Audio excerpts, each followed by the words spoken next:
एक छोटे शहर में रहने वाली चालक चुड़ैल नामक एक चुड़ैल थी। वह बहुत ही चालाक थी और लोगों को डराने के लिए अलग अलग तरह की चालें चलती थीं।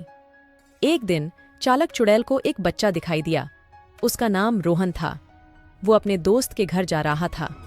अचानक चालाक चुड़ैल की नज़र उस पर पड़ी और वो अपने मन में कहने लगी, अरे वाह, कितना अच्छा भोजन मेरे सामने से जा रहा है। इसे खाके तो मेरा मन प्रसन्न हो जाएगा। मैं अभी इसका पीछा करती हूँ।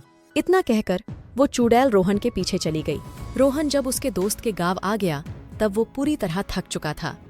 वह एक पेड़ के नीचे बैठा और अपने दोस्त को कॉल करने लगा और बोला कि हेलो मोहन, मैं तुम्हारे गांव आ गया हूँ। थोड़ी देर बाद कॉल करता हूँ। जैसे ही रोहन ने कॉल रखा, उस चुड़ैल ने उस पर एक जादुई मंत्र बोलने लगी। इक्की बिक्की धूम धड़क्का स्वाहा, इक्की बिक्की धूम धड़क्का स्वाहा, इक्की बिक्की धूम धड़क्का स्वाहा।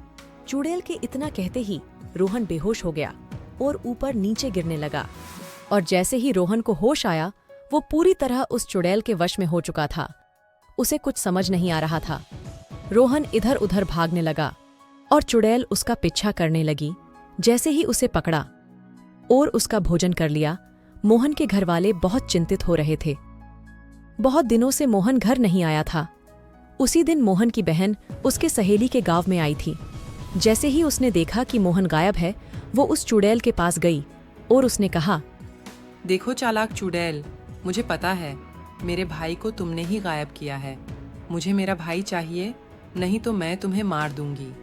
उसके इतना कहते ही सारे गांव वाले इकट्ठा हुए और चर्चा करने लगे। उस चुड़ैल ने फिर से मंत्र बोलना शुरू किया। चुड़ैल की इतना कहते ही उसकी बहन बेहोश होकर गिर पड़ी। कुछ दिनों बाद गांव वालों ने मिलकर एक तांत्रिक को बुलाया, जो बहुत तंत्र विद्या जानते थे।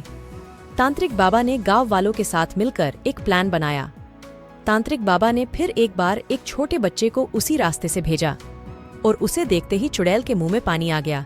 जैसे ही चुड़ैल उस पे हमला करने वाली थी, उसी वक्त तांत्रिक बाबा ने चुड़ैल पे एक मंत्र का वार किया। उस मंत्र को सुनते ही चुड़ैल को बहुत गुस्सा आने लगा और वो बेहोश होकर गिर गई।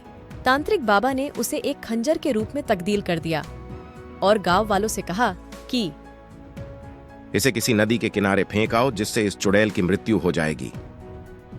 उसके बाद चुड़ैल कभी उस गांव में नहीं आई और गांव वाले खुशी खुशी रहने लगे।